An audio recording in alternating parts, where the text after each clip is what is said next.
All India institute of medical science సుందరమైన building వచ్చింది.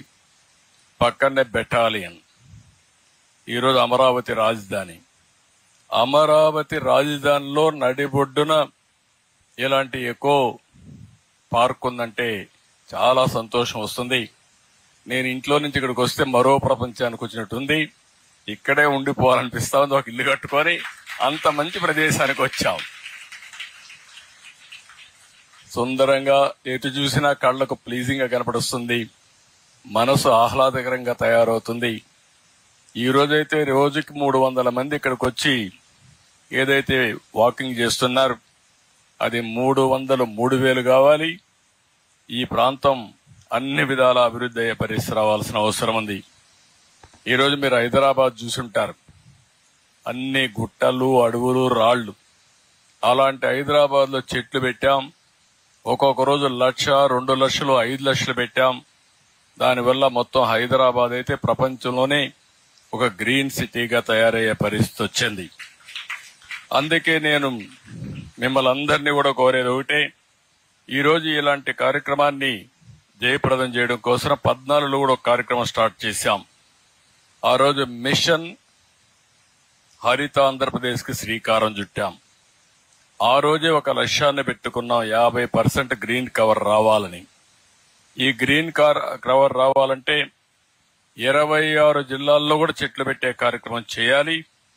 26 జిల్లాల్లో చెట్లు పెట్టే కార్యక్రమం ఈ సంవత్సరం అయితే 1 కోటి చేస్తున్నాం. కానీ ఇంకా పెద్ద ఎత్తున డ్రోన్స్ ద్వారా సీడ్ ఏవైతే బాల్స్ ఉన్నాయో అవన్నీ కూడా వేసే పరిస్థితి రావాలి. కాస్ట్ ఎఫెక్టివ్ గా తక్కువ ఖర్చుతో ఎక్కువ చెట్లు నాటే కార్యక్రమానికి మనం శ్రీకారం చుట్టాల్సిన అవసరం ఉంది. ఇక్కడే ఒకసారి చూస్తే ఒక కార్యక్రమం ఇప్పుడే ముఖ్యమంత్రి గారు ఒక మాట అన్నారు. ఆ ముఖ్యమంత్రి గారు చెప్పింది జపాన్ లో మియాబకి. ఈ కార్యక్రమం 1 ఎకరాలో ఒకసారి చెట్లు పెట్టేస్తే మళ్ళా పెట్టాల్సిన అవసరం లేదు, థిక్ ఫారెస్ట్ వస్తుంది. దీనికి ఇప్పుడే నేను అడిగితే చిరంజీవి గారు వండుకొని ఒక 5-6 లక్షలు అవుతుంది బిగినింగ్ లో ఖర్చు అన్నారు. నేను అన్నాను పర్వాలేదు, మా మిత్రుడు పవన్ కళ్యాణ్ గారు చేయగలుగుతారు. అందుకే ఈ రోజు ఏమనుకున్నామంటే 175 నియోజకవర్గాల్లో నగర వనాలు పెడుతున్నాం. అక్కడ జపనీస్ టెక్నాలజీ ఏదైతే ఉందో మియాబకి అనే కార్యక్రమం ద్వారా 1 హెక్టార్లు అంటే 2.5 ఎకరాల్లో చెట్లు పెట్టేది ఒక ఆదర్శంగా తయారు చేసి ఎవరెవరు ముందుకు రాగలుగుతారో వాళ్ళందరూ చేసేట్టుగా ఇది ఒక ఉద్యమంగా తయారు చేయాలని చెప్పి అనుకుంటున్నాం. ఇది కూడా అప్పుడు మీరందరూ అక్కడ చూస్తారు. చూస్తే మీకు ఒక ఐడియా వస్తుంది. దాని ప్రకారం ముందుకు పోతామని చెప్తే కూడా నేను మీకు తెలియజేస్తున్నా. అదే మరిగా ఈరోజు ఇప్పుడే వారు ఇంకొక అవకాశం కూడా చెప్పారు. నరేగా డబ్బుల్ని దీంట్లో ఇంక్లూడ్ చేద్దామని. మియావాకీకి నరేగా డబ్బులు అది ఈజీగా అవుతుంది. మీరు 175 కూడా కన్వర్ట్ చేయొచ్చు అనుకుంటున్నా.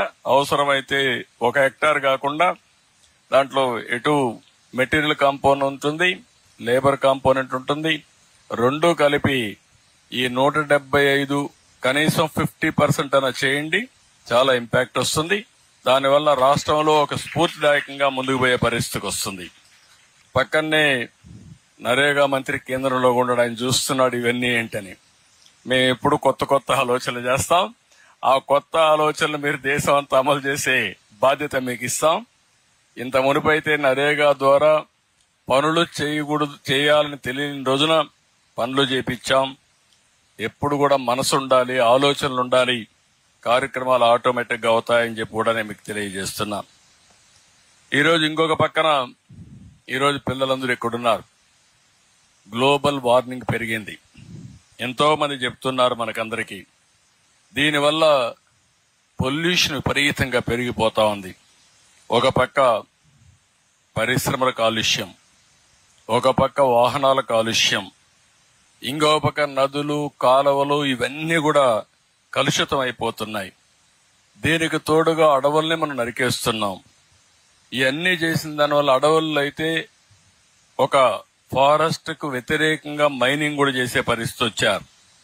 కొంతమంది పార్కుల్ని, చెరువుల్ని కాలువలు కూడా కబ్జా చేసే పరిస్థితికి వచ్చారు. అదే మరి టౌన్స్ బాగా వస్తున్నాయి, ఎక్కడికక్కడ కాంక్రీట్ వస్తా ఉంది.